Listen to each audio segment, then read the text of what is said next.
Did you ever meet with Putin personally?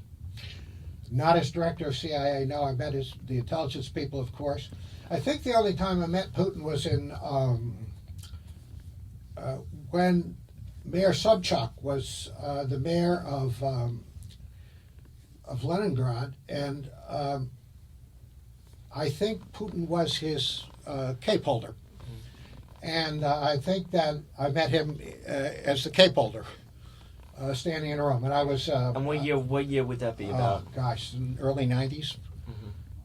But I had no idea who he was or anything. So no, Putin to me emerged out of the KGB. He's been a perfect template for the KGB. Just exactly what you'd expect.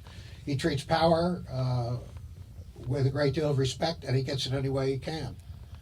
It is a very corrupt, very difficult situation for us to cope with, unless you play the game that way. But we don't play the game that way. So he right now has the home court advantage in places like the Ukraine and other places where he's exercising what I will call our disengagement from the area. He's taking full advantage of, because he knows how to do it, and that's how he operates, and he's succeeded all his life doing it.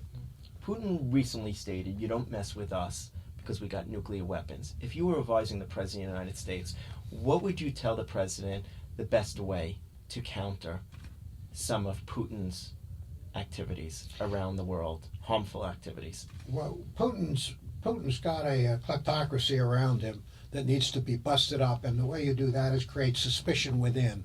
And we should have the capability to do that. I won't say if we do or we don't, but we should have it. And you can take Putin on by pushing back. You cannot negotiate with him. He's not a rational negotiator, not in an ideological sense, but in a power bluffing sense. And I would suggest that pushback on Putin is critically important. And I would think going at him from the foundation of the corruption that keeps him in power is the easiest way. Does Putin want to be vaporized? No, not any more than the Ayatollah wants to be vaporized. So these guys, will talk all this stuff, but my view is they're playing the short game on their terms for the long-term gain for them, not for their country. And I think that gives us a huge advantage, because I think we're playing for the long-term gain for our country, not for any particular individual leader of our country.